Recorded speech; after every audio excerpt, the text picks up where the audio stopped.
매년 13억 달러, 미국이 이집트에 퍼부은 군사 원조입니다. 75년 혈맹, 중동의 핵심 우방, 미국이 절대 잃을 수 없다고 믿었던 나라, 그 나라가 갑자기 미국을 배신했습니다. 펜타곤이 발칵 뒤집혔습니다. 이집트가 한국에 넘어갔다. 단순한 계약 하나가 아니었습니다. 미국이 수십 년간 공들여 쌓아온 중동의 패권이 한순간에 흔들리기 시작했습니다. 그 충격파는 중동을 넘어 전 세계 방산 시장을 강타했습니다. 배신의 씨앗은 6년 전 홍해의 한복판에서 심어졌습니다. 미국이 불가능하다며 등을 돌린 바로 그 순간 한국은 조용히 손을 들었습니다. 도전하겠습니다. 그리고 아무도 몰랐습니다. 그 한마디가 12조 원의 계약을 넘어 세계 패권의 지형도 자체를 뒤흔들어 놓을 줄은. 그날 홍해의 바람은 유난히 뜨겁고 끈적거렸습니다.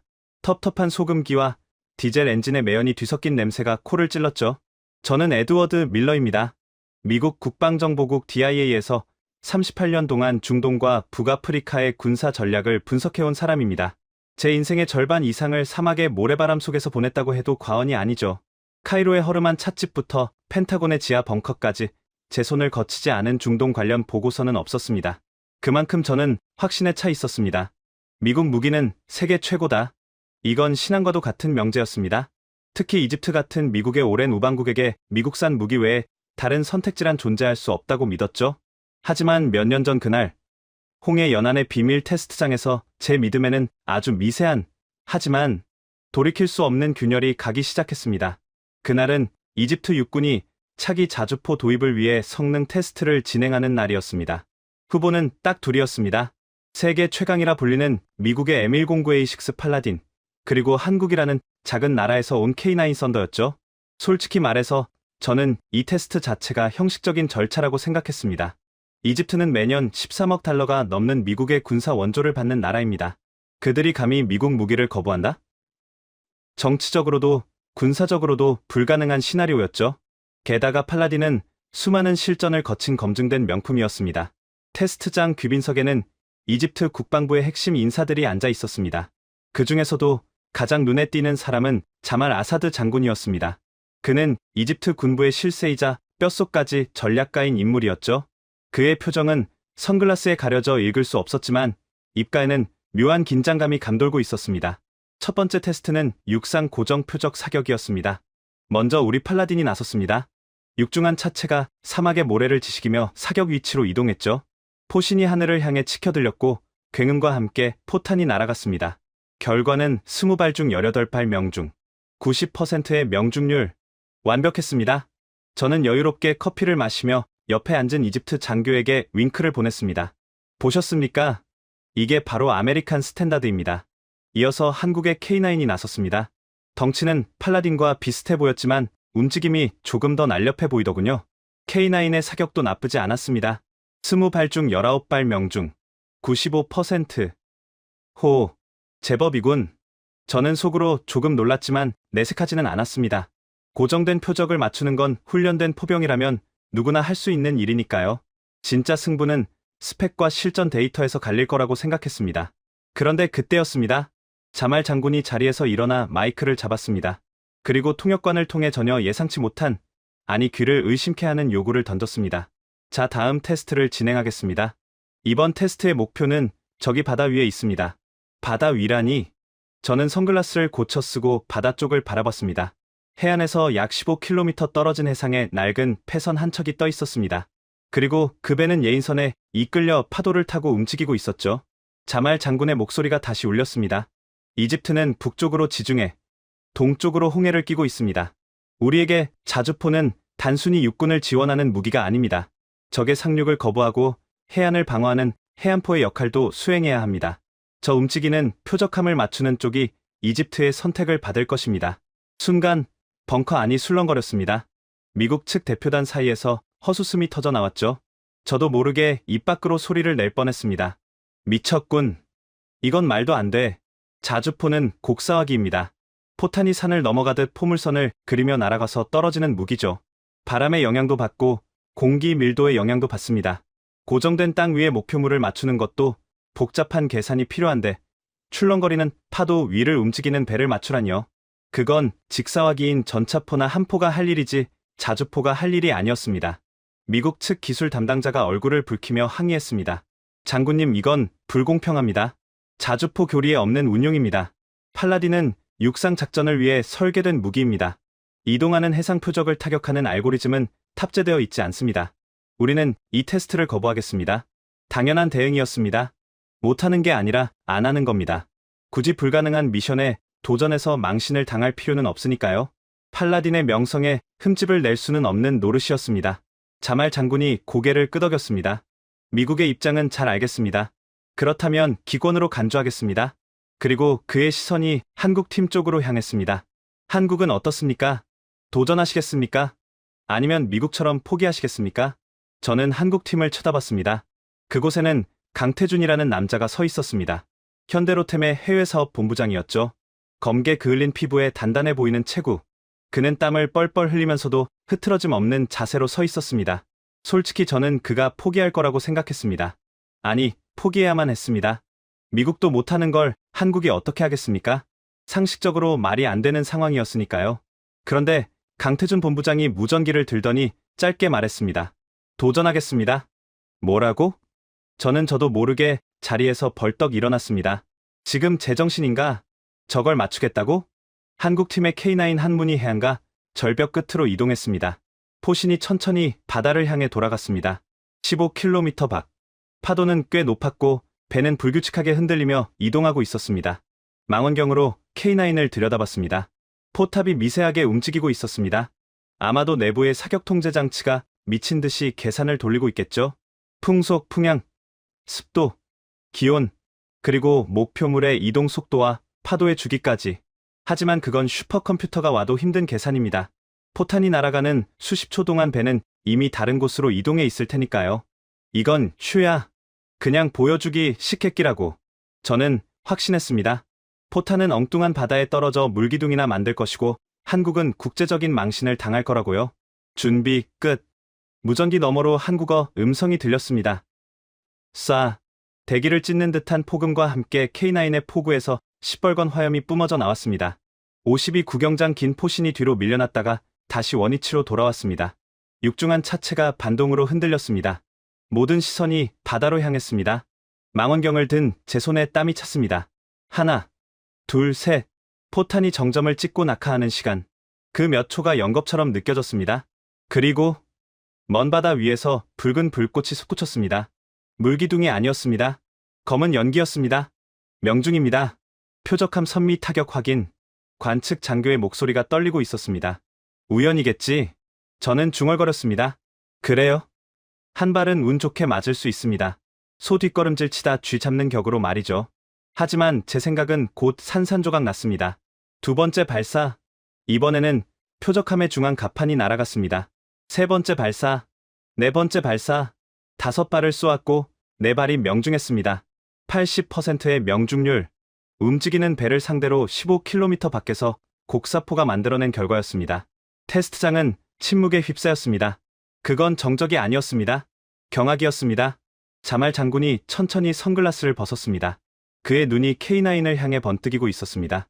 이건 자주포가 아니군. 해안포야. 그의 입에서 나온 그 한마디가 제 가슴을 후벼 팠습니다. 저는 멍하니 서 있는 미국 기술자를 돌아봤습니다. 그는 마치 유령이라도 본 표정이었습니다. 어떻게 된 거야? 저게 가능해? 제가 다그치듯 물었습니다. 기술자가 더듬거리며 대답했습니다. 예측 사격입니다. 목표물의 이동 경로를 예측해서 미래 위치에 포탄을 떨어뜨린 겁니다. 하지만 저런 연산 속도는 우리 팔라딘에는 없습니다. 게다가 저런 자동 장전 속도라니 대단합니다. 이건 물리적으로 말이 안 됩니다. 그날의 테스트는 한국의 완승으로 끝났습니다. 아니, 완승이라는 말로는 부족했습니다. 그건 기적이었습니다. 테스트가 끝나고 강태준 본부장이 벙커로 들어왔습니다. 작업복은 땀과 기름으로 엉망이었고 얼굴에는 검댕이 묻어 있었습니다. 하지만 그의 눈빛만은 형형하게 빛나고 있었죠. 자말 장군이 그에게 다가가 악수를 청했습니다. 대단했습니다, 미스터 강. 한국의 기술력에 경의를 표합니다. 강태준 본부장은 겸손하게 고개를 숙였습니다. 감사합니다, 장군님. 하지만 이건 기술이 아닙니다. 기술이 아니라고요? 네. 저희는 알고 있었습니다. 이집트가 지중해와 홍해를 지켜야 한다는 것을요. 그래서 지난 1년 동안 해상 표적 사격 알고리즘을 연구했습니다. 파도의 높이와 주기를 데이터로 만들고 시뮬레이션을 수천 번 돌렸습니다. 이건 기술이 아니라 이집트의 안보를 지키겠다는 저희의 의지입니다. 그 말을 듣는 순간 저는 콧방귀를 꼈습니다. 의지라. 감성팔이 하고 있네. 저는 그날의 보고서를 이렇게 작성했습니다. 한국 K9 해상 표적 타격 성공.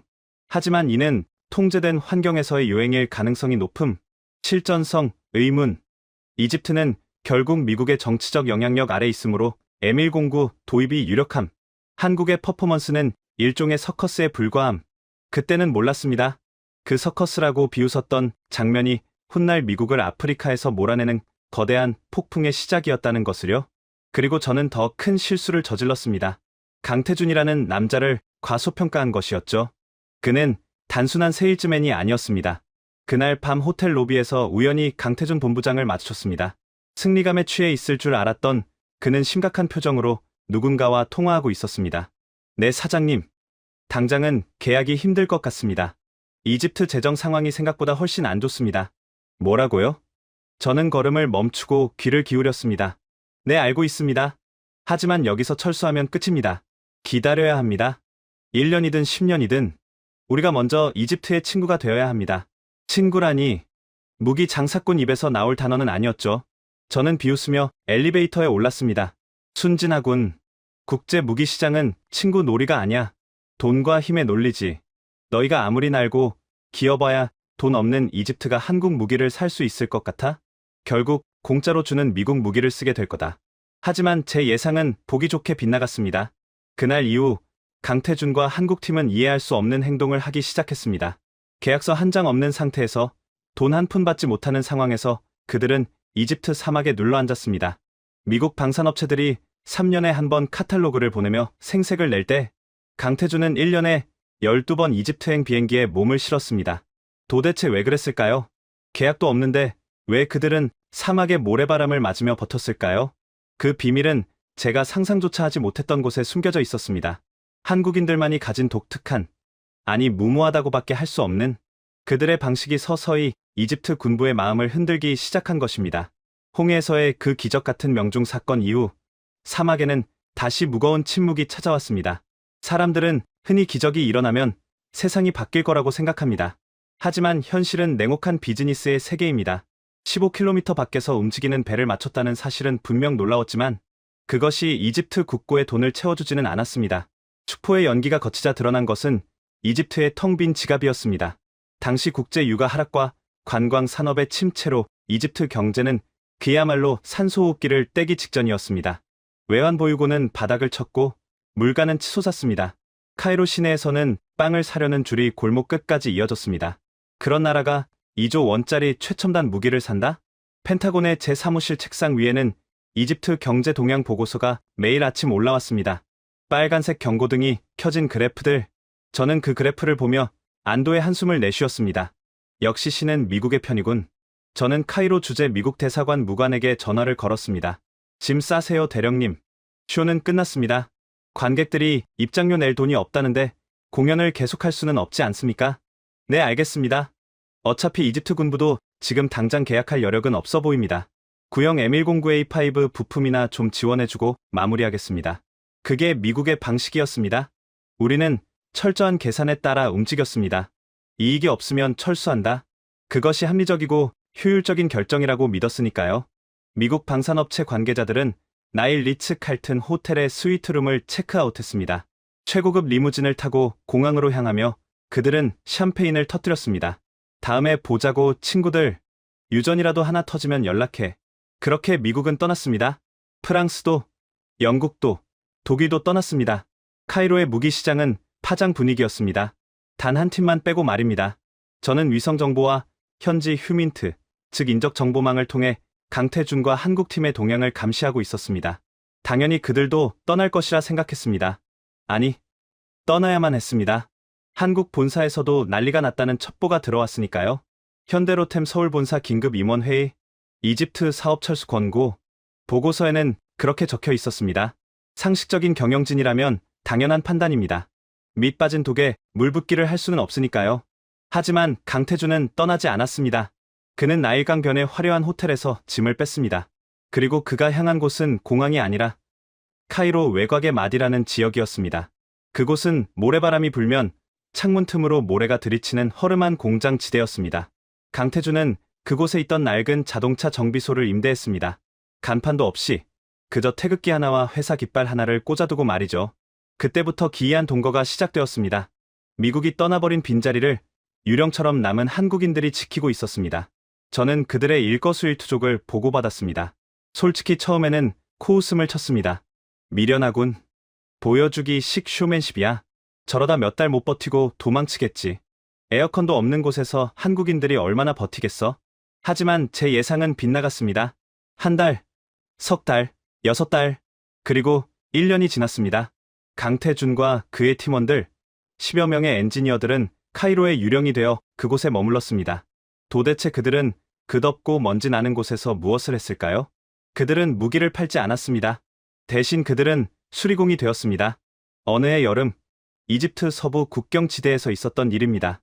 리비아 국경 근처의 한 이집트군 기갑 부대에서 긴급 지원 요청이 들어왔습니다. 국경 수비를 담당하던 전차 대대의 주력 전차들이 연달아 퍼져버린 것입니다. 그 전차들은 미국산 에이브럼스가 아니었습니다. 1970년대에 도입된 소련제 T-62, T-55 같은 고물 전차들이었습니다. 부품은 단종된 지 오래였고 엔진은 찌들어서 돌아가질 않았습니다. 이집트 국방부는 다급하게 미국 측에 기술 지원을 요청했습니다. 하지만 우리의 대답은 매뉴얼대로였습니다. 죄송합니다만 소련제 장비는 저희 지원 대상이 아닙니다. 그리고 해당 지역은 여행 금지 구역이라 기술진 파견이 불가능합니다. 차라리 이번 기회에 에이브럼스 중고를 도입하시는 게 어떻겠습니까? 물론 돈이 없으니 살 수 없다는 걸 알면서도 던진 말이었습니다. 절망에 빠진 이집트군에게 누군가 손을 내밀었습니다. 강태준이었습니다. 저희가 가보겠습니다. 이집트 장교가 놀라서 물었습니다. 미스터 강, 당신네는 자주포를 파는 회사잖아요. 소련제 전차를 고칠 줄 압니까? 강태준은 작업복 주머니에서 몽키 스패너를 꺼내 보이며 웃었다고 합니다. 기계는 다 똑같습니다. 기름 먹고 돌아가는 건데 안 될 게 뭐 있겠습니까? 그리고 저는 입사하기 전에 청계천에서 선반을 돌렸습니다. 깎아서 만들면 됩니다. 그는 엔지니어 3명을 데리고 낡은 픽업 트럭에 올랐습니다. 섭씨 45도가 넘는 사막을 가로질러 국경부대까지 달려갔습니다. 저는 위성으로 그 픽업 트럭이 모래먼지를 일으키며 달리는 모습을 지켜봤습니다. 미쳤군. 알카에다 잔당이 출몰하는 위험 지역이야? 무기 팔아먹으려고 목숨을 걸어? 하지만 그들이 도착한 현장에서 벌어진 일은 제 상식을 완전히 무너뜨렸습니다. 부대에 도착한 강태준은 양복을 입고 브리핑을 하지 않았습니다. 그는 도착하자마자 기름때 묻은 작업복으로 갈아입고 전차 밑으로 기어 들어갔습니다. 문제는 심각했습니다. 엔진 실린더가 마모되어 압력이 새고 있었고 냉각 펌프는 녹슬어 멈춰 있었습니다. 부품이 없으면 고칠 수 없는 상황이었습니다. 보통의 엔지니어라면 포기하고 돌아갔을 겁니다. 부품이 없는데 어쩌란 말인가? 하지만 강태준은 달랐습니다. 그는 부대의 구석에 버려져 있던 고철 덩어리들을 뒤지기 시작했습니다. 폐차된 트럭의 차축, 망가진 발전기의 부품들을 모았습니다. 그리고 부대 정비소에 있는 낡은 범용 선반 기계를 돌리기 시작했습니다. 밤새도록 쇠를 깎는 소리가 사막의 밤하늘에 울려 퍼졌습니다. 강태준은 마모된 실린더를 깎아내고 고철을 녹여 피스톤 링을 만들었습니다. 도면도 없이 오직 손끝의 감각과 경험만으로 부품을 만들어냈습니다.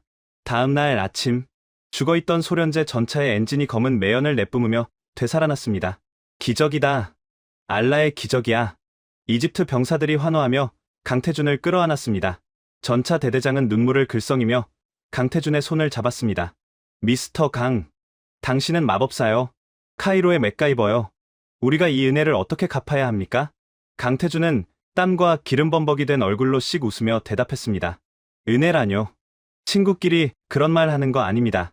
밥이나 한 끼 주십시오. 배가 고파서 죽겠습니다. 그들은 모래바닥에 둘러앉아 딱딱한 빵과 양고기 스튜를 나눠 먹었습니다. 강태준은 한국에서 가져온 믹스 커피를 타서 병사들에게 돌렸습니다. 그날 이후 이집트군 사이에서 강태준은 전설이 되었습니다. 카이로의 맥가이버, 사막의 친구, 한국에서 온 형제. 이 소문은 바람을 타고 카이로의 국방부 청사까지 흘러들어갔습니다. 펜타곤의 제 책상 위에는 새로운 종류의 보고서가 올라오기 시작했습니다.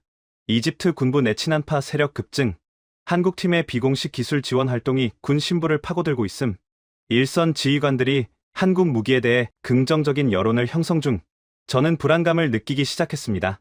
이건 비즈니스가 아니다. 이건 침투다. 미국은 돈을 요구할 때 한국은 마음을 얻고 있었습니다.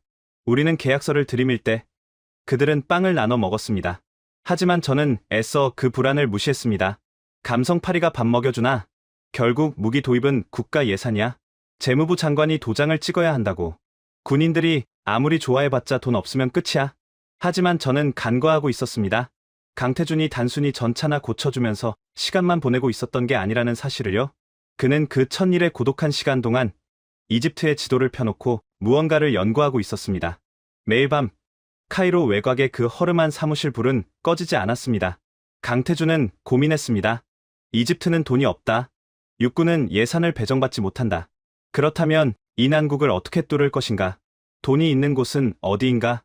그는 이집트의 국가 전략 보고서를 샅샅이 뒤졌습니다. 그리고 마침내 그는 아주 작지만 결정적인 틈새를 발견했습니다. 바로 지중해 최대의 가스전, 조르 가스전이었습니다. 이집트에게 이 가스전은 국가의 명운이 걸린 보물단지였습니다. 하지만 동시에 큰 위협이기도 했습니다. 터키와 주변국들이 호시탐탐 이 가스전을 노리고 있었으니까요. 이집트 정부는 육군 예산은 줄여도 이 가스전을 지키기 위한 해군 예산만큼은 줄일 수 없었습니다. 아니, 오히려 해군력을 증강해야만 했습니다. 강태준의 무릎이 탁 하고 책상에 부딪혔습니다. 육군이 못 사면 해군에게 팔자. 대담한 생각이었습니다. 자주포는 육군 무기입니다. 땅에서 굴러다니며 보병을 지원하는 대포를 해군에게 판다니요. 전 세계 어느 방산 교과서에도 없는 전략이었습니다. 하지만 강태준에게는 확신이 있었습니다. 홍해 테스트에서 보여준 그 가능성. 그는 낡은 노트북을 열고 프레젠테이션 파일을 만들기 시작했습니다. 제목은 이렇게 적었습니다. 이집트 해안 방어를 위한 K9 자주포 운용 전략. 부재 10분의 1 가격으로 구축함을 잡는 법. 그는 이 대담한 전략을 들고 자말 아사드 장군을 찾아갔습니다. 장군님, 제가 육군 무기를 팔러 온 게 아닙니다. 해군 무기를 팔러 왔습니다. 자말 장군은 처음에는 귀를 의심했습니다. 하지만 강태준의 설명을 들을수록 그의 표정은 진지하게 변해갔습니다. 이건 말이 된다. 아니, 이건 우리에게 딱 필요한 전략이다. 그 천일의 시간 동안 강태준은 사막의 모래바람 속에서 단순히 버틴 것이 아니었습니다. 그는 칼을 갈고 있었습니다. 미국이 상상조차 하지 못한 판을 뒤집을 예리한 칼날을요. 그리고 마침내 그 칼날이 세상 밖으로 드러나게 됩니다. 대통령의 기립 박수를 이끌어낸 그날의 훈련장. 하지만 그 이면에는 미국 첩보망조차 감지하지 못했던 강태준의 치밀한 설계가 숨어 있었습니다. 우리는 자주포를 본 게 아니었습니다. 우리는 바다를 지배하는 새로운 괴물의 탄생을 목격한 것이었습니다. 지중해의 파도는 거칠었습니다. 바다 위에는 보이지 않는 전선이 형성되고 있었습니다. 이집트 북쪽 해상에서 발견된 초대형 천연가스전, 조르, 매장량만 30조 입방피트에 달하는 이집트 경제의 구명줄이었습니다. 하지만 보물이 있는 곳에는 도둑이 꼬이는 법이죠. 터키와 동지 중에 국가들이 영유권을 주장하며 군함을 파견하기 시작했습니다. 이집트 해군은 비상이 걸렸습니다. 2000km가 넘는 해안선을 방어해야 하는데 군함 숫자는 턱없이 부족했으니까요. 펜타곤의 제 사무실 벽면 지도에는 붉은색 핀이 계속 늘어났습니다. 이집트 해군, 신형 호위함 도입 예산 부족으로 난항, 프랑스제, 고위급, 코르벳함 추가 도입 연기. 보고서를 읽으며 저는 혀를 찼습니다. 군함이 한두 푼입니까? 쓸만한 호위함 한 척이면 5억 달러? 우리 돈으로 6천억 원이 넘습니다. 게다가 유지비는 천문학적이죠. 이집트 재정으로는 감당이 안 되는 게임이었습니다. 그런데 그 시점, 아주 묘한 첩보가 들어왔습니다. 카이로의 유령, 강태준 본부장의 동선이 이상했습니다. 그가 사막의 전차 부대가 아니라 알렉산드리아에 있는 해군 사령부를 들락거리고 있다는 것이었습니다. 해군 사령부? 저는 고개를 갸웃거렸습니다. 잘못 본 거 아니야? 전차 파는 사람이 왜 배 타는 사람들을 만나? 번지수를 잘못 찾아도 한참 잘못 찾았군. 더위 먹었나? 자주포는 육군의 꽃입니다. 땅에서 굴러다니며 보병을 지원하는 무기죠. 그런 무기를 파는 세일즈맨이 해군 제독을 만난다? 그건 마치 횟집 주방장이 정육점에 가서 회칼을 파는 격이었습니다. 저는 웃었습니다. 발악을 하는군. 육군에서 안 팔리니까 이제 해군 가서 구걸이라도 하겠다는 건가? 제발 우리 대포 좀 사주세요. 배 위에 싣고 쏘면 됩니다. 뭐 이런 헛소리를 하려고? 하지만 며칠 뒤 도청된 회의록 녹취록을 받아본 저는 웃음기가 싹 사라졌습니다. 아니, 등골이 오싹해졌습니다. 그건 구걸이 아니었습니다. 그건 군사학의 상식을 뒤집는 아주 치밀하고도 대담한 전략 제안이었습니다. 장소는 알렉산드리아 해군 기지 작전회의실.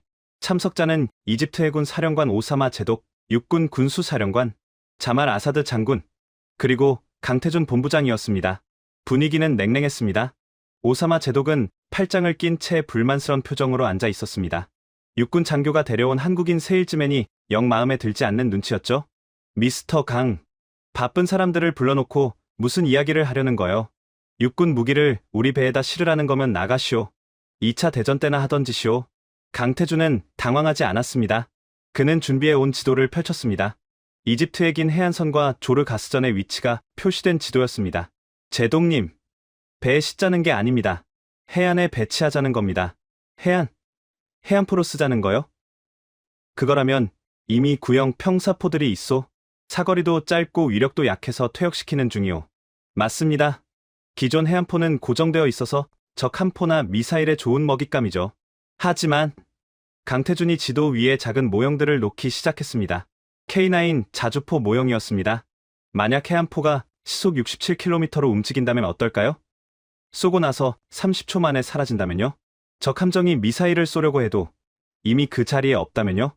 오사마 제독의 눈썹이 꿈틀했습니다. 계속해보시오. 제독님, 적의 최신형 구축함 한 척 가격이 얼마입니까? 대략 1조 원입니다. 반면 K9 한 문은 40억 원입니다. 구축함 한 척 값이면 K9 250문을 살 수 있습니다. 강태준의 목소리에 힘이 실렸습니다. 적 함정 한 척과 K9 250문이 싸운다면 누가 이길까요? 적 함정은 거대한 표적입니다. 미사일 한 발만 맞아도 침몰하거나 전투 불능이 됩니다. 하지만 K9 250문은 해안선 50km에 걸쳐 흩어져 있습니다. 그는 지도 위의 모형들을 넓게 펼쳤습니다. 적은 어디를 쏴야 할지 모릅니다. 미사일 한 발에 20억 원입니다. 40억 원짜리 자주포 한 대 잡으려고 20억 원짜리 미사일을 쏠까요? 그것도 250발을? 가성비에서 상대가 안 됩니다. 이것이 바로 비대칭 전력입니다. 저는 녹취록을 읽으며 침을 삼켰습니다. 비대칭 전력, 약자가 강자를 상대할 때 쓰는 가장 효율적인 전략. 강태준은 정확히 짚었습니다. 이집트는 돈이 없습니다. 비싼 군함으로 맞불을 놓을 수 없다면 싸고 치명적인 무기로 적의 접근 자체를 거부해야 합니다. 군사 용어로 A2AD, 즉 반접근 지역 거부 전략입니다. 하지만 제독님, 더 무서운 건 탄약 가격입니다. 강태준이 말을 이었습니다. 적의 하푼 미사일 한 발은 20억 원입니다. 하지만 K9의 155mm 포탄 한 발은 30만 원입니다. 30만 원. 가격 차이가 무려 6,000배였습니다. K9 한 개 포대, 6문이 동시에 사격하면 1분당 36발을 쏟아붓습니다. 1시간이면 2,000발입니다. 이건 하늘에서 강철비가 내리는 겁니다. 적 함정이 아무리 최첨단 레이더를 갖췄어도 쏟아지는 수천 발의 포탄을 전부 요격할 수는 없습니다. 그는 지도 위의 가스전 주변을 붉은색 펜으로 칠했습니다. 이집트 해안 40km 이내 그 어떤 적 함정도 들어올 수 없는 죽음의 존을 만드는 겁니다. K9으로 도배된 해안선, 그것이 바로 이집트의 가장 강력한 방패, 조르의 방패가 될 것입니다. 침묵이 흘렀습니다. 오사마 제독은 한참 동안 지도를 내려다보았습니다. 그의 머릿속에서 계산기가 돌아가고 있었을 겁니다. 1조 원짜리 군함 한 척으로 위태롭게 다다를 지킬 것인가? 아니면 그 돈으로 해안선 전체를 불침의 요새로 만들 것인가? 하지만 제독이 입을 열었습니다. 이론은 그럴듯하오. 하지만 자주포가 40km 밖에서 움직이는 배를 맞춘다는 건 다른 문제요. 홍해 테스트에서 한번 성공했다고 들었지만 그건 우연일 수도 있소. 자말 장군이 거들었습니다.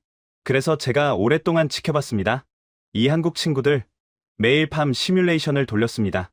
파도의 움직임, 바람의 영향, 표적의 예상 경로, 단순한 포격이 아닙니다. 예측 사격 알고리즘을 완성했습니다. 강태준이 덧붙였습니다. 제독님, 기회를 주십시오. 눈으로 직접 보여드리겠습니다. 대통령 각하를 모시고 말입니다. 오사마 제독이 강태준을 뚫어지게 쳐다봤습니다. 만약 실패하면? 내 목이 날아가오. 육군 무기를 해군에 들이려다 망신당했다고.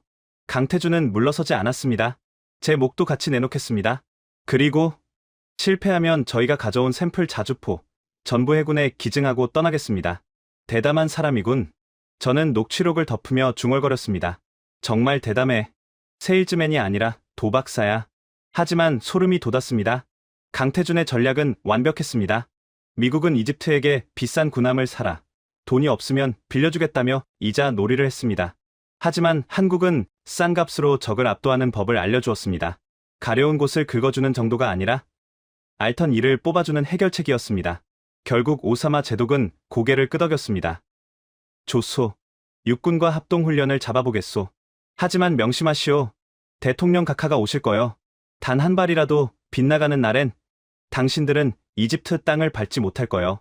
그렇게 운명적인 테스트가 잡힌 것입니다.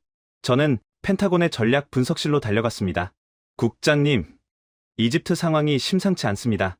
뭐가 문제야, 에드워드? 또 그 한국인인가? 네. 그가 육군 자주포를 해안포로 둔갑시켰습니다. 뭐? 해안포? 국장이 콧방귀를 꼈습니다. 지금이 19세기인가? 해안포라니. 미사일 시대에 누가 대포를 쏴? 아닙니다, 국장님. 이건 비대칭 전력입니다.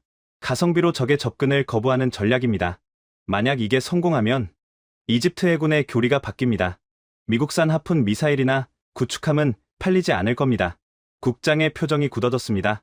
막아야겠군. 하지만 이미 늦었습니다. 주사위는 던져졌고 시시 대통령의 일정은 확정되었습니다. 저는 불안했습니다. 강태준이 말한 예측 사격 알고리즘, 과연 그게 실전에서 통할까? 전에는 한 척이었지만 이번에는 고속 기동하는 세 척이다.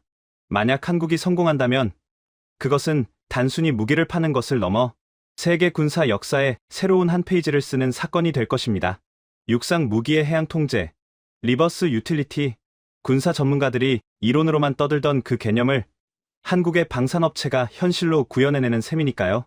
그리고 다가온 결전의 날, 강태준은 그 대담한 전략을 증명하기 위해 다시 한번 사막의 모래바람 속에 섰습니다. 이번에는 혼자가 아니었습니다. 그의 뒤에는 그를 믿어준 육군 장군과 반신반의하는 해군 제독, 그리고 모든 것을 결정할 대통령이 지켜보고 있었습니다. 이집트의 태양은 뜨겁다 못해 살을 태울듯 내리쬐고 있었습니다. 홍해, 연안의 200번 훈련장, 지도에도 나오지 않는 이곳은 이집트군의 기밀 시설이었습니다. 하지만 펜타곤의 위성은 이미 그곳을 주시하고 있었습니다. 에드워드, 저기 좀 봐. 동료 분석관이 모니터를 가리켰습니다. 검은색 리무진 행렬, 그리고 상공을 선회하는 아파치 공격 헬기 편대. VIP다. 시리시 대통령이 떴어.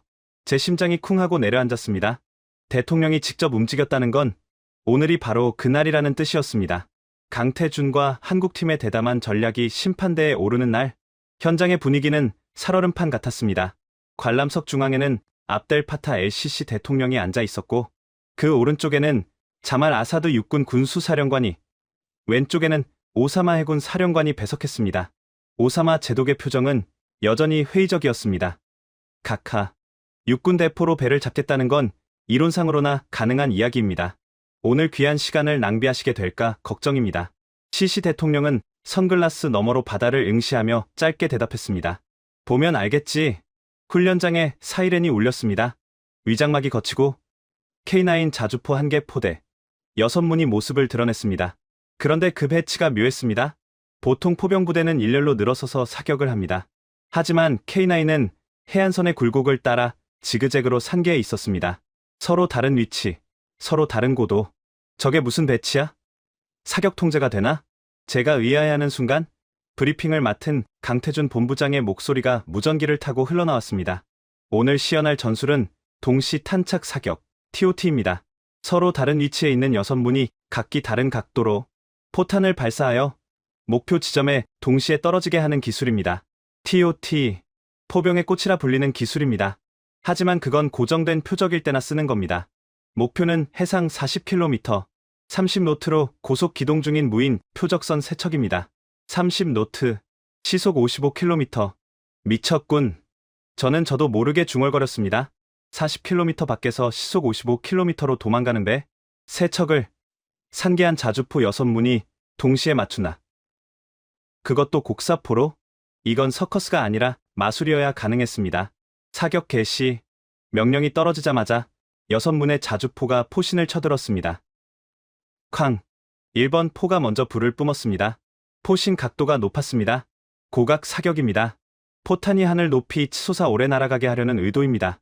3초 뒤 2번 포 발사. 각도가 조금 낮아졌습니다. 다시 3초 뒤 3번 포 발사. 그렇게 6문이 순차적으로 포탄을 토해냈습니다. 엇박자였습니다. 쾅! 쾅! 쾅! 불규칙한 리듬. 하지만 그 불규칙함 속에는 무서운 수학이 숨어 있었습니다. 먼저 쏜 포탄은 높게, 나중에 쏜 포탄은 낮게 날아가서 결국 목표 지점에는 동시에 도착하게 만드는 계산. 거기에 배의 이동 속도와 파도의 변수까지 더해진 3차원 방정식. 하늘을 가르는 18발의 포탄.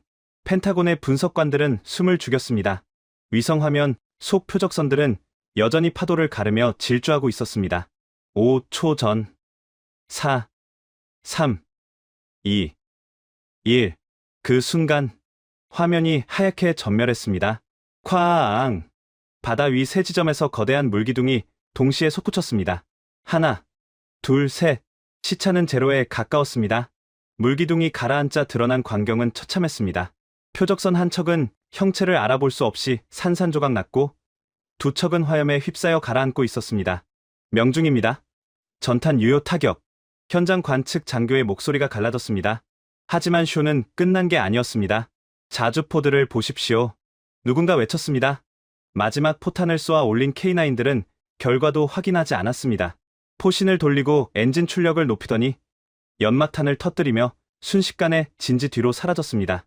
슈덴 스쿠트, 쏘고 튀기. 적 함정이 포탄이 날아온 원점을 역추적해 반격하려고 해도 그곳엔 이미 아무것도 없었습니다. 유령처럼 나타나 배를 부수고 사라진 겁니다. 완벽했습니다. 화력, 정밀도, 생존성, 그리고 무엇보다 가성비. 수십억 원짜리 미사일 대신 수십만 원짜리 포탄으로 1조 원짜리 구축함을 무력화시킬 수 있음을 증명한 순간이었습니다. 관람석은 침묵에 휩싸였습니다. 그 누구도 섣불리 입을 열지 못했습니다. 너무나 압도적인 광경 앞에서는 말문이 막히는 법이니까요. 시시 대통령이 천천히 자리에서 일어났습니다. 그는 쌍안경을 내려놓고 강태준을 돌아보았습니다. 미스터 강. 네, 카카. 강태준이 긴장된 표정으로 섰습니다. 당신들은 거짓말쟁이요. 순간 자말 장군의 얼굴이 사색이 되었습니다. 오사마 제독은 그럴 줄 알았다는 표정을 지었습니다. 저 역시 펜타곤에서 쾌재를 불렀습니다. 그렇지. 뭔가 트집을 잡는구나. 역시 안 돼. 하지만 시시 대통령의 다음 말은 우리의 예상을 완전히 뒤집었습니다. 이건 육군 무기가 아니오. 이건 우리 해군의 미래요. 그는 오사마 제독을 보며 단호하게 말했습니다. 제독, 보았소? 보았습니다. 카카. 오사마 제독의 목소리가 떨렸습니다. 그는 인정할 수밖에 없었습니다. 자신이 지휘하는 어떤 한 포로도 저런 정밀 타격은 불가능했으니까요. 나는 오늘 결심했소. 시시 대통령이 선언했습니다. 육군 전차 도입 예산을 전액 삭감하시오. 네. 주변의 참모들이 놀라서 되물었습니다. 전차는 필요 없소. 대신 이 자주포를 사시오. 100문이든 200문이든 우리 해안선을 전부 도배할 수 있을 만큼. 그는 강태준에게 다가가 손을 내밀었습니다. 그리고 시작된 박수. 짝, 짝, 짝. 대통령의 느린 박수 소리에 맞춰 육군 참모총장, 해군 사령관, 그리고 수십 명의 장성들이 일제히 기립박수를 쳤습니다. 사막 한가운데서 울려 퍼지는 기립박수. 그것은 한국 방산이 세계 무대에서 주류로 인정받는 순간이었습니다. 저는 모니터를 보며 머리를 감싸 쥐었습니다. 코드 레드. 상황 발생. 이집트가 넘어갔다. 펜타곤은 발칵 뒤집혔습니다. 단순히 무기 계약 하나를 놓친 게 아니었습니다. 미국의 군사 전략 패러다임이 한국에게 도전받은 것입니다. 강태준. 도대체 저 남자는 정체가 뭐란 말인가.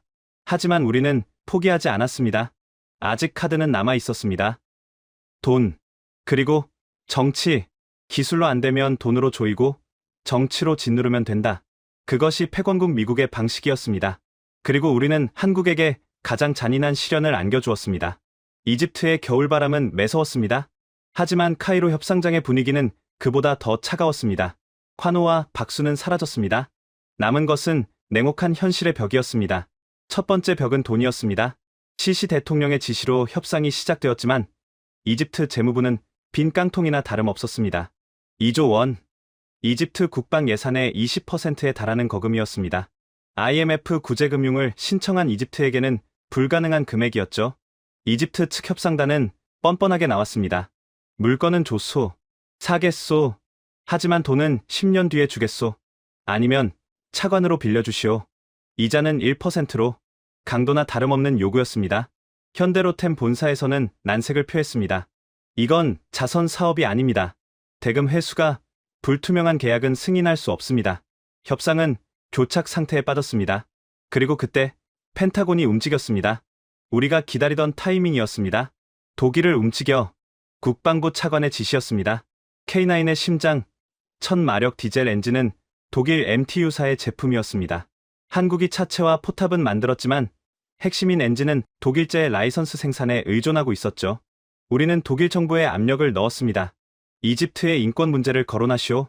예멘 내전 개입 가능성을 언급하고 무기 수출 승인을 거부하시오. 독일은 미국의 요구를 거절할 수 없었습니다. 며칠 뒤 독일 정부는 한국 측에 통보했습니다. 이집트 수출용 K9에 탑재될 MTU 엔진의 수출 승인을 불허한다. 청천벽력이었습니다. 심장이 없는 자주포. 그것은 47톤짜리 고철 덩어리에 불과했습니다. 펜타곤의 제 사무실에서는 축배가 터졌습니다. 그럼 그렇지. 한국 놈들, 엔진도 없이 뭘 팔겠다는 거야. 미국 대사관은 이집트 국방부에 은근히 흘렸습니다. 들으셨죠? 한국은 엔진을 못 구합니다. 계약해봤자 고철만 받게 될 겁니다. 차라리 우리 M109A6를 쓰시죠. 성능은 좀 떨어져도 굴러는 갑니다. 이집트 군부도 동요했습니다. 자말 장군은 강태준을 호출했습니다. 미스터 강, 이게 사실이오? 엔진이 없다니. 강태준은 침묵했습니다. 사실이었으니까요. 우리는 당신들을 믿었소. 그런데 심장이 없는 무기를 팔려고 했소? 자말 장군의 목소리에 배신감이 묻어났습니다. 모든 게 끝난 것 같았습니다.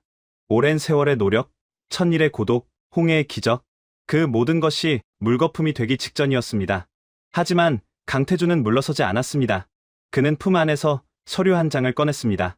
장군님, 저희는 예상하고 있었습니다. 예상했다고요? 네. 언젠가 이런 날이 올 줄 알았습니다. 기술이 없으면 서름당한다는 것을요. 그래서 준비했습니다. 그가 내민 서류에는 낯선 이름이 적혀 있었습니다. SMV-1000. 이게 뭡니까? 한국형 디젤 엔진입니다. 뭐라고요? 자말 장군은 눈을 의심했습니다. 독일제를 쓴다면서요? 네. 원래는 그랬습니다. 하지만 독일이 막을 것을 대비해서 지난 5년 동안 저희 STX 엔진에서 독자 개발을 진행해 왔습니다. 강태준의 눈빛이 빛났습니다. 1000마력, 8기통, 성능은 독일제와 동급, 아니, 사막 환경에서는 내구성이 더 뛰어납니다. 그리고 가장 중요한 것, 그는 손가락 하나를 펴보였습니다. 100% 메이드 인 코리아입니다. 독일 승인? 미국 승인? 필요 없습니다. 저희가 찍어서 저희가 팝니다. 거짓말. 저는 도청 장치를 통해 그 말을 듣고 소리쳤습니다. 말도 안 돼. 전차 엔진 개발이 장난이야? 5년 만에 그걸 국산화했다고? 미국도 수십 년이 걸린 기술이었습니다. 한국이 그걸 해냈다고? 믿을 수 없었습니다. 하지만 강태준은 확신에 차 있었습니다. 장군님. 그리고 돈 문제도 해결해 드리겠습니다. 돈을요? 단순히 사오는 게 아니라 여기서 만듭시다. 기술 이전, 현지 생산. 그는 파격적인 제안을 던졌습니다. 카이로 200번 공장을 개조해서 K9 생산 기지로 만듭시다. 저희가 기술을 다 넘기겠습니다. 이집트는 자주포 수입국이 아니라 아프리카 유일의 자주포 생산국이 되는 겁니다. 자말 장군의 눈동자가 흔들렸습니다. 엔진, 국산화, 그리고 현지 생산. 그것은 이집트가 꿈꾸던 자주국방의 완성이었습니다. 하지만 의심은 여전했습니다. 조소 미스터 강. 제안은 훌륭하오. 하지만 그 한국산 엔진, 검증됐소? 사막에서 굴러가다 퍼지면 누가 책임지오? 강태준은 대답했습니다. 테스트하십시오. 원하시는 만큼. 조소. 자말 장군이 책상을 내리쳤습니다. 시나이 사막. 한여름. 10,000km 주행. 단 한 번의 고장도 없어야 하오. 10,000km. 그건 엄청난 조건이었습니다. 서울에서 부산을 25번 왕복하는 거리. 그것도 포장도로가 아니라 엔진을 갉아먹는 미세먼지와 50도의 폭염이 지배하는 모래 지옥에서 미국 에이브럼스 전차도 엔진을 교체해야 하는 거리였습니다. 이제 막 개발된 신생 엔진이 버틸 수 있을까요? 저는 비웃었습니다. 제 무덤을 파는군. 1000km, 1000km도 못 가서 퍼질 거다. 한국산 엔진? 흉내는 냈겠지만 내구성은 다를걸? 미국 정보부는 즉시 공작에 들어갔습니다. 이집트 내 친미 장교들을 매수해서 테스트 조건을 더 가혹하게 만들었습니다. 정비 시간을 줄여라. 오일 교체 주기를 늘려라. 가장 험한 코스로 돌려라. 우리는 확신했습니다. 한국산 엔진은 반드시 터진다. 그리고 그날이 한국 방산의 제삿날이 될 것이다. 하지만 우리는 또다시 간과하고 있었습니다. 한국인들의 피 속에 흐르는 그 지독한 끈기, 그리고 안 되면 되게 하라는 특유의 정신력을 시나이 사막의 열기 속에서 전 세계가 주목하는 지옥의 레이스가 시작되었습니다. 시나이 반도의 사막은 끓어오르고 있었습니다. 낮 기온 섭씨 52도, 지표면 온도는 70도를 넘나들었습니다. 그곳은 생명이 살 수 없는 땅, 기계들의 무덤이었습니다. 하지만 그 죽음의 땅 한복판에 태극기와 이집트 국기를 단 한 대의 자주포가 서 있었습니다. K9A1 이집트. 기존 K9에 한국산 SMV-1000 엔진을 장착한 세상에 단 하나뿐인 시제품이었습니다. 엔진 시동. 이집트 시험 평가단장의 명령이 떨어지자 자주포 뒤편에서 묵직한 배기음이 터져 나왔습니다. 검은 매연이 한 번 뿜어져 나오더니 이내 엔진 소리는 안정적인 저음으로 바뀌었습니다. 미국 측 참관단은 팔짱을 끼고 비웃고 있었습니다. 소리는 그럴듯하네. 하지만 독일제 짝퉁이야. 1000km도 못 가서 퍼질걸? 내기할까? 저는 펜타곤 사무실에서 실시간 위성 영상으로 그 장면을 지켜보고 있었습니다. 화면 속 사막은 아지랑이로 일렁이고 있었습니다. 테스트 조건은 가혹함을 넘어 악랄했습니다. 하루 주행거리 500km, 총 20알간 연속 주행, 정비 시간은 하루 4시간으로 제한, 엔진 오일 교체 주기 2배 연장. 이건 기계에 대한 고문이었습니다. 미국 에이브럼스 전차도 이런 조건이면 사흘 만에 엔진을 드러내야 합니다. 출발. K9이 모래먼지를 일으키며 질주하기 시작했습니다. 첫날은 무난했습니다. 500km 주파, 엔진 온도 정상, 오일 압력 정상. 이튿날도 사흘째도 마찬가지였습니다. 어라? 생각보다 잘 버티네. 미국 참관단이 술렁거리기 시작했습니다. 독일제 MTU 엔진은 정밀하지만 예민합니다. 미세한 모래 입자가 필터를 뚫고 들어가면 실린더 내부를 갉아먹어 금세 출력이 떨어집니다. 하지만 한국산 엔진은 달랐습니다. 투박하지만 튼튼했습니다. 구조가 단순해서 모래먼지에 강했고 냉각 시스템 효율이 뛰어나 50도의 폭염 속에서도 과열되지 않았습니다. 일주일이 지났습니다. 3500km. 이집트 평가단의 표정이 바뀌었습니다. 괴물이다. 독일제보다 조용하고 진동도 덜해. 에어컨도 빵빵하게 나오잖아. 하지만 위기는 예고 없이 찾아왔습니다. 8째 날 오후, 갑자기 사막에 모래 폭풍, 감신이 불어닥쳤습니다. 한 치 앞도 보이지 않는 붉은 모래바람. 시야는 제로, 통신도 두절되었습니다. K9이 멈춰섰습니다. 엔진룸에서 경고등이 켜졌습니다. 냉각수 온도 급상승. 기회다. 미국 측 참관단이 환호했습니다. 거봐라. 퍼졌어. 한국산 엔진의 한계야. 이집트 평가단장도 고개를 저었습니다. 끝났군. 견인차 불러. 하지만 강태준 본부장은 무전기를 놓지 않았습니다. 아닙니다. 엔진 문제가 아닙니다. 센서 오류입니다. 뭐라고요? 모래먼지 때문에 외부 온도 센서가 오작동을 일으킨 겁니다. 엔진은 멀쩡합니다. 제가 가서 확인하겠습니다. 미쳤소? 지금 나가면 모래 폭풍에 휩쓸려 죽소. 평가단장이 말렸지만 강태준은 헬멧을 쓰고 모래 폭풍 속으로 뛰어들었습니다. 그는 비틀거리며 K9으로 다가갔습니다. 엔진 룸 커버를 열었습니다. 훅 끼쳐 나오는 열기. 하지만 그는 맨손으로 엔진 블록을 만져보았습니다. 아 뜨거. 화상을 입을 만큼 뜨거웠지만 과열은 아니었습니다. 정상 작동 범위였습니다. 그는 센서 케이블을 찾아 먼지를 털어내고 다시 연결했습니다. 부르릉. 엔진 소리가 다시 힘차게 울렸습니다. 경고등이 꺼졌습니다. 강태준이 엄지손가락을 치켜 세웠습니다. 갑시다. K9은 다시 달리기 시작했습니다. 모래 폭풍을 뚫고 어둠을 뚫고 그날 밤 펜타곤의 제 사무실은 침묵에 잠겼습니다. 보고서에는 이렇게 적혀 있었습니다. 한국산 엔진 모래 폭풍 환경 돌파 성공. 내구성 우수함. 저는 인정할 수밖에 없었습니다. 한국은 단순히 독일제 엔진을 베낀 게 아니었습니다. 그들은 사막 환경에 최적화된 더 강하고 튼튼한 심장을 만들어낸 것입니다. 15세 차, 7,500km. 이제는 미국 참관단도 입을 다물었습니다. 이집트 병사들은 K9을 보며 경외심을 표했습니다. 알라의 기적이다. 저건 기계가 아니라 생물이야. 그리고 마침내 20날 차, 대망의 10,000km 완주를 앞둔 마지막 날이었습니다. 결승선인 카이로 200번 공장 정문 앞에는 수천 명의 인파가 몰려 있었습니다. 이집트 국방부 장관, 육군 참모총장, 그리고 수많은 군인들과 기술자들. 저 멀리 지평선 너머에서 흙먼지가 피어올랐습니다. 온다. 군중들이 환호했습니다. K9이 모습을 드러냈습니다. 차체는 모래먼지로 뒤덮여 본래의 색을 잃었고 궤도는 마모되어 너덜너덜했습니다. 하지만 포신만은 꼿꼿하게 하늘을 향해 있었고 엔진 소리는 여전히 우렁찼습니다. 정문을 통과하는 순간 샴페인이 터졌습니다. 10,000km 완주 성공.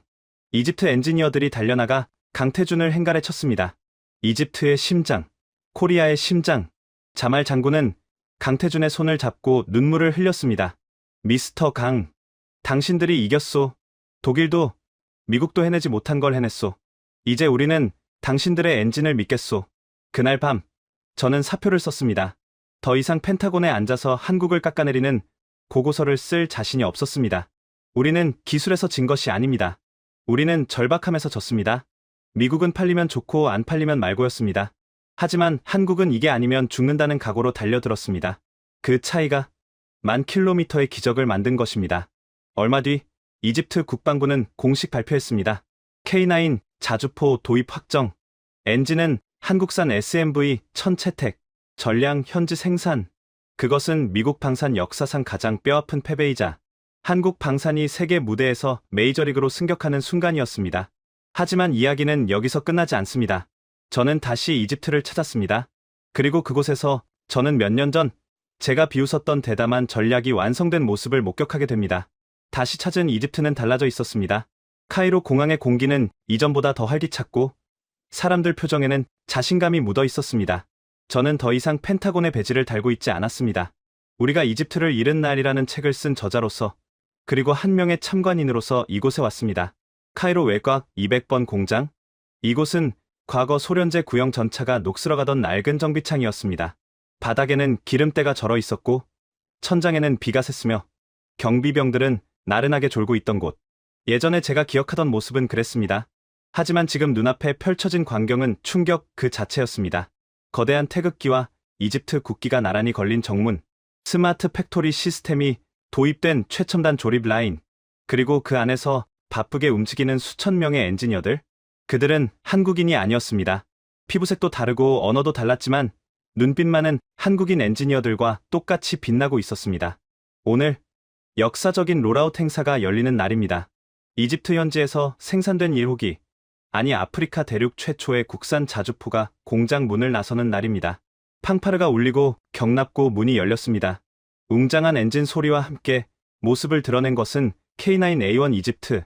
이집트 사막에 모래색 위장 도색을 한 47톤의 강철 거인이 햇살을 받으며 천천히 굴러 나왔습니다. 이집트 육군과 해군에 배치될 수백 문의 자주포가 도열해 있었습니다. 해군 배치라고요? 저는 고개를 들어 해안가를 바라보았습니다. 그곳에는 예전에 제가 상상조차 하지 못했던, 아니 비웃었던 대담한 전략이 현실이 되어 있었습니다. 이집트 해군의 깃발 아래 K9 자주포들이 포신을 바다로 겨누고 있었습니다. 하지만 그건 단순한 자주포가 아니었습니다. 포탑 위에는 마스트형 레이더가 돌아가고 있었고 차체 옆에는 사격지휘 장갑차인 K11N이 연결되어 있었습니다. 해상 표적 탐지 레이더와 열상 감시 장비가 결합된 완벽한 해안 방어 시스템. 이집트 해군은 K9을 육상 무기가 아닌 이동식 해안포로 개조하여 운용하고 있었던 것입니다.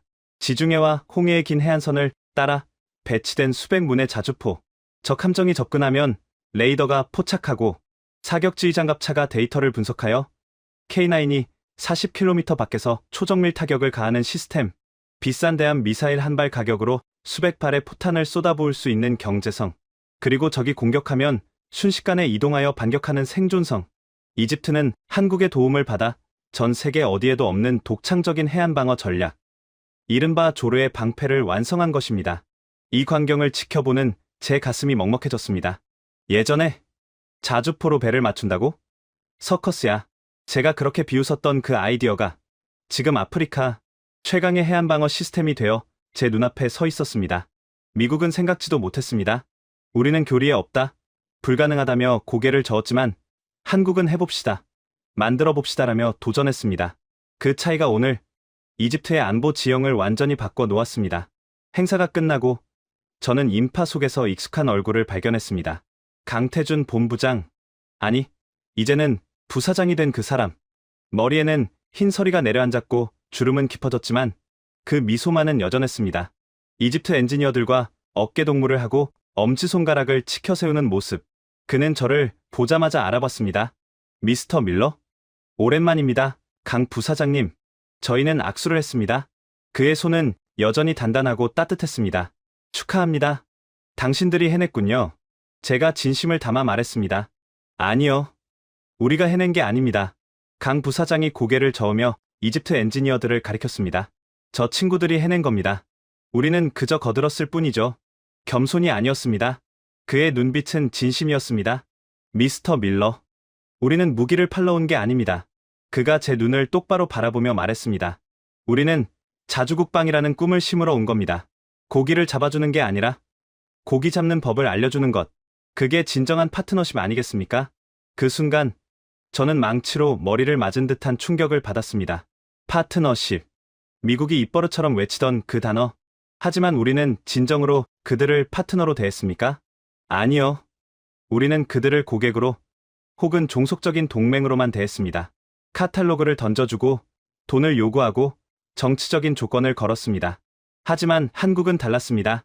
계약서도 없이 수십 번을 찾아오고 사막에서 함께 땀 흘리고 기술을 전수하고 공장을 지어주었습니다. 그들은 이집트가 스스로 설 수 있게 도왔습니다. 그리고 그 과정에서 진정한 친구가 되었습니다. 저는 주머니에서 준비해 온 책 한 권을 꺼냈습니다. 제 저서 우리가 이집트를 잃은 날. 강 부사장님, 이 책을 드리고 싶습니다. 그가 책을 받아 들었습니다. 무슨 내용입니까? 미국의 반성문입니다. 그리고 한국에 대한 존경의 표시이기도 합니다. 강 부사장이 책 표지를 어루만지며 미소 지었습니다. 고맙습니다. 잘 읽겠습니다. 그날 밤 카이로의 호텔 방에서 저는 펜타곤에 마지막 이메일을 보냈습니다. 수신 국방장관, 참조 백악관 국가안보보좌관, 제목 이집트 참관 보고서, 새로운 시대의 개막. 존경하는 장관님, 저는 오늘 카이로에서 미국의 패배를 확인했습니다. 하지만 동시에 희망도 보았습니다. 이집트는 이제 더 이상 미국의 원조에 의존하는 나라가 아닙니다. 그들은 스스로 무기를 생산하고 독자적인 전략을 가진 강국이 되었습니다. 그리고 그 곁에는 한국이라는 든든한 파트너가 있습니다. 우리가 잃어버린 것은 단순히 2조 원짜리 계약이 아닙니다. 도전하는 정신, 동맹을 존중하는 태도, 그리고 함께 성장하려는 진심.